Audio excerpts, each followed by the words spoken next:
Баршаңызға сәлем достар. Бүгін сіздермен италиялық асханаға тән пицца дайындаймыз. Бір қамырдан 3 түрлі пицца дайындап көрсетемін. Видеоны соңына дейін тамашалап, менімен бірге дайындаңыздар.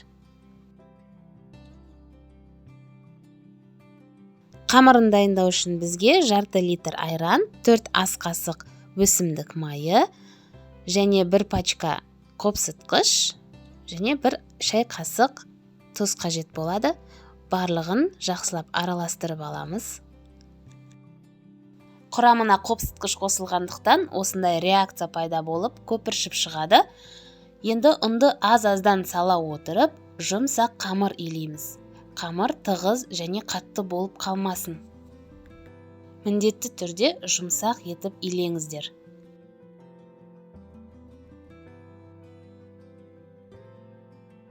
Қамыр дайын болғаннан соң, оның бетін пакетпен жауып, жылы жерге алып қоямыз. Оған дейін салмасын дайындап аламыз.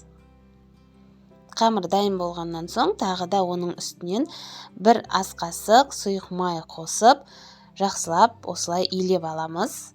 Және үстелдің үстіне ұн сеуіп, қамырды 3 бөлікке бөлеміз.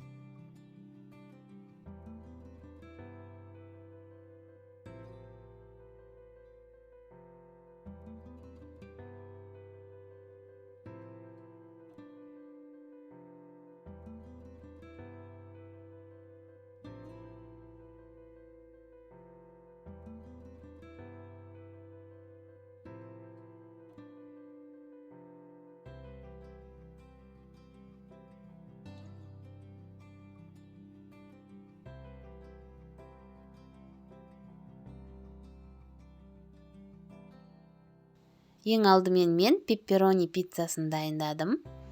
Жаңағы 3-ке бөліп алған қамырымыздың біреуін алып, оқтаумен жұқа етіп жайып, сосын ұндарын қағып тастаймыз да, пергамент қағазына орналастырып, бетінен өзінің соусын жағатын боламыз. Бұл жерде мен соус ретінде 1 ас қасық кетчуп және 1 ас қасық майонезді пайдаландым. Жақсылап араластырамыз да, жаңағы қамырға жағатын боламыз.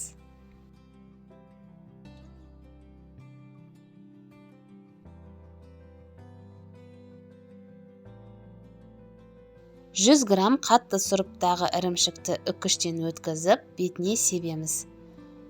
Және шұжықты жіңішке етіп турап алып, осылай орналастырып шығамыз. 200 градуста қызып тұрған пешке салып пісіреміз. Міне пиццамыз дайын болды. Иісі сондай керемет және қамыры өте жұмсақ болып шығады. Тура пиццериядағыдай болып шығады. Міндетті түрде осы рецептпен қамырды дайындап көріңіздерші, еш өкінбейсіздер. Қазір пиццаны кесіп көретін боламыз.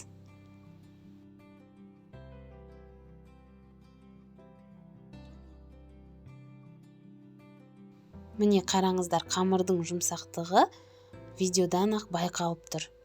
Екінші пицца бізде саңырауқұлақты пицца болады. Маринадталған саңырауқұлақты ұсақтап турап орналастырып шығамыз.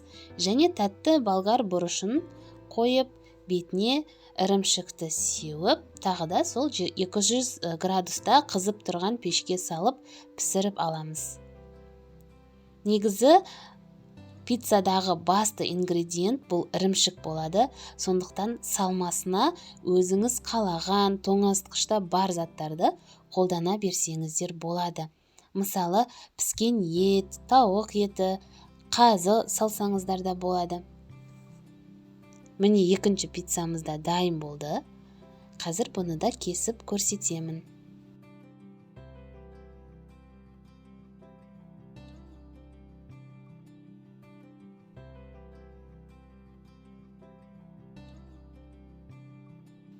Қамыры жұмсақ болып шығады, жұқа болып шығады және пиццаны бөлген кезде ірімшігі созылып тұрады.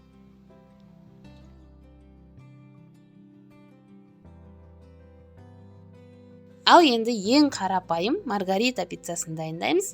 Ол үшін тек қана қызанақ және ірімшік қажет. 200 градуста қызып тұрған пешке салып, оны да пісіріп аламыз. дайын болайын деген кезде бетіне тағы да ірімшік сеуіп 1-2 минутқа қойып аламыз. Міне дайын болды. Достар, өте дәмді болып шығады. Үшеуі де міндетті түрде дайындап көріңіздерші. Өте дәмді болады. Сіздер осы рецептпен дайындап көрсеңіздер, одан кейін көшеден пицца жемейтін боласыздар. Балаларға да өте ұнады. Егер видео сіздерге ұнаған болса, лайк басып, пікір қалдырып кетуді ұмытпаңыздар. Менің арнама тіркеліп қойыңыздар. Бұл менің арнамның дамуына қосқан кішкентай ғана үлестеріңіз болмақ. Баршаңызға ас болсын.